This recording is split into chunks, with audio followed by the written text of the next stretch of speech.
Hello and welcome. Her energy is infectious, and she's even had world leaders dancing with her during her performances. But she's also a staunch advocate for improving the lives of African people fighting diseases such as AIDS and malaria. This week on 101, meet South African singer and activist Yvonne Chaka.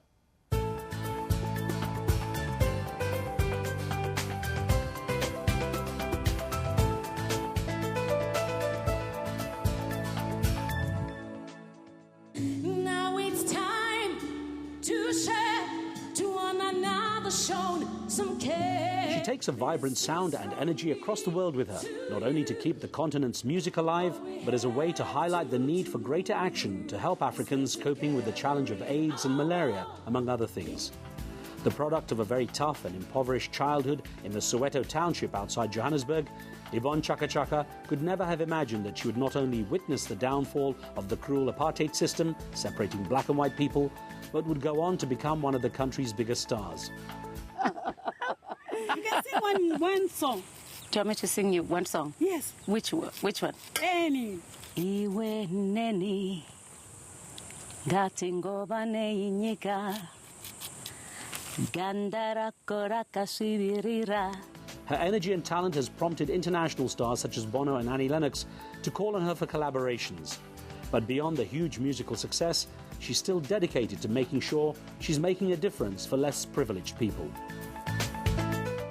Yvonne, what a great pleasure to have some time with you. Thank you for having me. It's a pleasure. Now, you're described as the Princess of Africa, and Madiba, the great Nelson Mandela, described you as a national icon, and he said that, you made all of South Africa proud. And I'm wondering if you got him dancing at his 85th birthday where you were singing.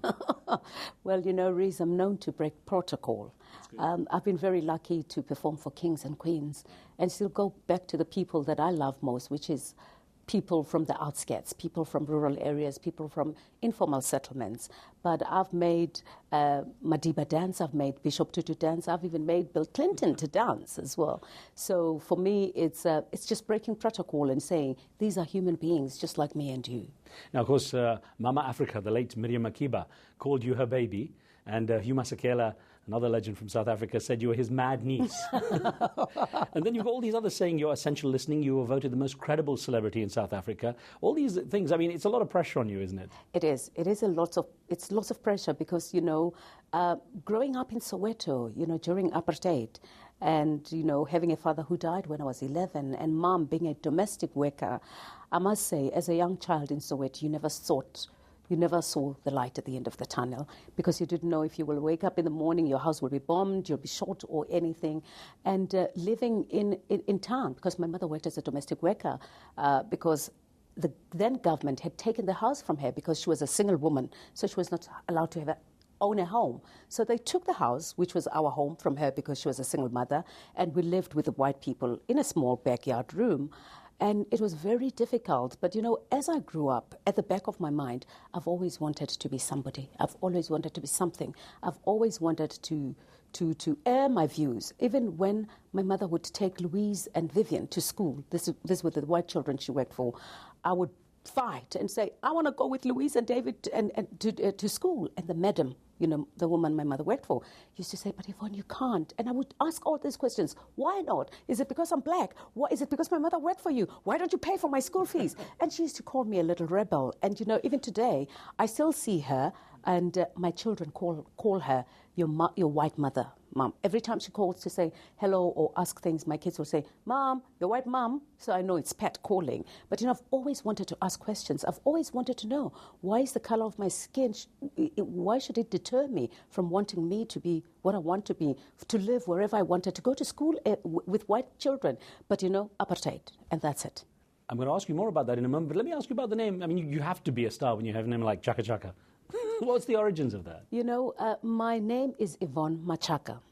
And when I started singing, well, it all started when I was an athlete at school. I used to be an athlete, a sprinter at school. So all my friends, would call me, you're full of machaka, which is like, you're full of I don't know, call it whatever, noise, energy, all sorts of things, because I really was so energetic.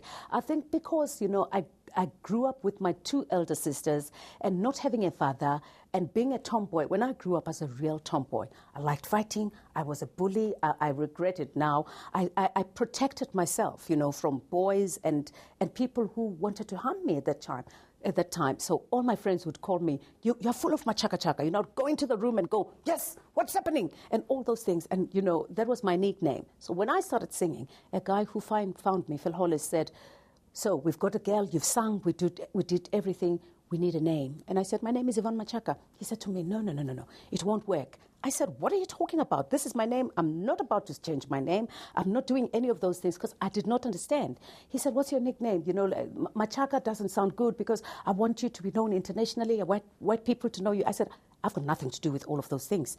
My name is Yvonne Machaka and it ends there. And he said to me, something, Machaka Chaka, it's too long. Chaka Chaka. Yes, Chaka Chaka. And that's how it started. So Soweto was a tough place when you were growing up there, huh? Well, Soweto was good and bad because it was good in the sense that the mother next door was your mother. We were a close-knit family. The father next door was your father or an uncle. They protected us because we're children. But, with apartheid, with all the unrests of 1976, people coming to shoot and doing all sorts of things, there was no security. It was terrible. And when we grew up, we've seen women being raped. We've seen women being tortured. We've seen all these things happen. And, you had to be at the right place at the right time. So you knew what was right for you.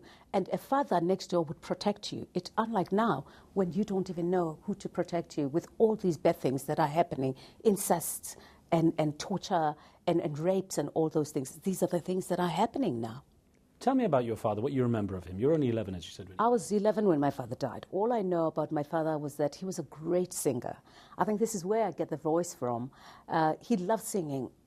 I know that Dad would play Mahalia Jackson, Aretha Franklin, and all those songs. And when he played Miriam and Hugh Masekela's songs, he'll shut the curtains, close the windows, and the volume will be very low. But in the townships, everybody takes their music outside, and it's a competition. Who plays the loudest? And he would play the music so loud, and he'll call all the three girls to come and sing and make all the noise. And he was a brilliant father. He cooked, he cleaned, he made sure that every Friday we eat fish and chips, and for me it will be with something else because I was a baby. So, really, for me, I could have married my father. He was a good man. I gather you used to play on little tin drums and blow into, broomsticks and pretend things were instruments. When we grew up, there was no TV. All that was there was radio. And even when you were listening to stories on the radios or anything, you had to visualize. You would hear a Ritz Khan on the radio, and you have to visualize, how does he look like? The voice is great, and does he look good? And things like that. And, when we grew up, I guess for every child in the township, you had to know how to dance. You had to play soccer. All these things were done in the streets. You had to sing. You had to do all sorts of things. But because we grew up in the townships, there were no recreational centers. There was absolutely nothing. When we gathered as young kids, we would have drums, just tin drums and things, and we will take brooms and pretend as if there were mics and things like that. And I guess that's what we all did in the townships, because there was absolutely nothing to make us want to do those things. We never had sports grounds. We had absolutely nothing. So we had to make do with the little which was there. And that's how I learned how to sing. The boys would be playing tin drums, and I'll be holding a broom and pretend as if it's a microphone. Of course, your mother, as we were saying, had a tough time. She was bringing up 3 girls on about 40 Rand, just a few dollars a month. How did she survive? How did she manage that? I must say that everybody now asks me, who is your hero? Who is your icon? I always say my mother was, because when I grew up, I've seen these things happen. My mother protected us. Now that I'm a mother myself of 4 boys, I look at my mum and I say, I wish I could do so much for her. Mum protected us because we were 3 girls and her. So it's 4 women in this house, without a brother, without a father. Any Tom, Dick and Harry would come and try to take advantage of us. But Mum protected us with absolutely everything. She was there to make sure that We were not going to go and beg next door for food, or we were not going to go and find a Peter or a Ritz to make you feel good and give you $1, because every girl wants to look good. Every girl wants an extra money. Every girl wants extra shoes or to look beautiful. But Mum made sure. She used to say, I will sell my shoe to make sure that you girls have got absolutely everything. Mum would take her food from work and bring it home for us to eat. And for that, she's my hero. She protected us. She was there for us with the 40 rands, which is less than $5. She made sure that we had food, we'd gone to school, and we'd been clothed from that. And I look at her and I think, really, I'm the woman that I am today because of her. And as a teenager, you got a bit of a break when you appeared on television as the first black child, a teenager on South African TV. Sugar Shack talent show, 1981. Yes. Tell me about that experience and the impact it had on your life. I must say that Sugar Shack had a great impact in my life because when a guy called Bernard Joffe came to Soweto, a lady that I went to church with said to me, Yvonne, I know you like acting, you like singing, you like reading, you like doing all sorts of things. There's auditions. And I thought, what is an audition? I've never heard of that name. He said, this woman insisted, says, I know this guy, I work for him or something like that, I can't even remember, but they'll be coming to Soweto, they're looking for young girls and boys who've got talent. And I thought, what's going to happen? What are they going to do with us? They're going to pay you, you're going to be on TV. And I thought, on TV? We don't have TV, there's nothing. I mean, black TV, when it started in South Africa in 1981, because we only had TV1, which started in 1976, it was just only white people. And so I thought, okay, I will go for the auditions. And I went in. It was hundreds of children. Long ago, things were done amazingly. When people were advertising, they'll go with a loudspeaker and go, hello, hello, on the 12th, on the 13th, we'll be coming to Soweto. We need kids to... And, we'll run after this car because everybody wants to hear what is happening. And it was amazing. The hall was packed. And the guy sat there. We saw cameras, we saw lights, and we were like, what is happening? Are we in a movie here? I mean, every child thought they wanted to do something. And Bernard Joffe, just said, okay, those who can sing one side, those who can dance, and he, separated us. And I guess I was very lucky because when the whole program started, I became the first one. And when I met Bernard Joffe and I asked him, he said to me, Yvonne, you came in, you had this smile on your face, and I don't know, this twinkle in your eye. You were not the most dressed girl. You were a little bit shabby, but neat, clean, and I said, but remember, I was a poor man's daughter, man. And he said, but you just had all what it takes. And that's why when I thought we'd do the program, you would be the first one. And that really, for me, was amazing. But it did not do anything to me because we never had TV at home. There was no ways I could watch that. But he paid us lots of money. I managed to give, I was richer than my mother because I earned 500 rands, which is, I think, $100. Yeah, that was a year's salary for my mom. And I gave the mother to my mom. And, I mean, she helped. It helped. It paid for my school fees, my sisters. It bought clothes. And that was amazing. I had things that I never thought I would ever have. How did your mother feel in general about you singing for a living? Well, in 1981, because I think I was 12 or 13 at that time, Mum was not worried because she knew that I still had to go to school. And for me, it was not something that I looked at. It's not something that I thought this was going to be what I'm going to do. For me, it was one thing, it's coming, it's passing, and that's it. And I'll be on TV, and who cares? And for as long as I've got the money, that's all that made me okay. And it was not something that I thought I would do. But when I actually started, when I completed my high school, I just turned 19, and I was then found by Phil Hollis. Yeah, in Johannesburg. In Johannesburg. And they'd been looking for a lady to sing, apparently. And the song had been written, I'm in love with the DJ. They'd had different girls singing the songs. I guess they didn't like them. My mom was very upset. So I did all the recording. I did all the photo shoots. I did all the cover sleeves and everything without Mum knowing. I was 19. The only snag was that when we had to finally do everything, Mum had to sign the contract because I was not 21. In South Africa, you don't sign a contract. And that's when we had to spill the beans to say, Mum, I've been doing this and this and this, and she was not happy at all. In spite of the success of that I'm in love with the DJ, that first record, which was a runaway hit, You still studied very hard. You were very academic. You got 2 diplomas. You were at the University of South Africa. You got one in management, government administration, one before that in adult education. You studied speech and drama at Trinity College in London. You had quite an academic career. So I guess you were, I don't know, was it like a backup in case? You know, my mother wanted me to be a lawyer. And when I started singing, she was not happy at all. And I've always wanted to be a chartered accountant because I loved counting. You know, I always made sure that my books balance. And when I started singing, I saw this whole fame coming, all this money coming. As a matter of fact, I built my mother her very first house, you know, big house, because we lived in the government houses.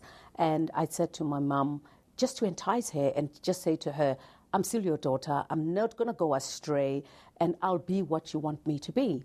Because she's always said, you know, I'm a domestic worker. I don't want you to end up like me. Your father died when you were young. So I really want you to go to school and fend for yourselves and not depend on men or anybody. So, you know, Mum, with what she wanted us to be and with very little education that she had and still aspired for us to be better people. So I thought, you know what, I have to make her happy. But it's not going to be for her. It's going to be for me. So for me, I thought I have to have something to fall back on. So I sang. I'm in love with the DJ. Within 5 days, it sold 25,000 copies. And money was coming. People were starting to recognize me. People were waving. People wanted autographs and things like that. But I just said, you know what, goes up must come down. I then thought, I have to go to school. Well, not bad for a girl from Soweto, of course, performing in front of presidents and royalty and heads of state, but also collaborating with some fantastic global artists, other global artists like yourself, Ali Lennox, Bono, Youssou N'Dour, Angelique Kidjo. And I wonder how much that has also enriched your music, hearing that kind of blend. You know, I think when I grew up, you've heard about Annie Lennox. You've heard about so many people, and you thought, I would never meet these people, the Miriam Makebas of this world.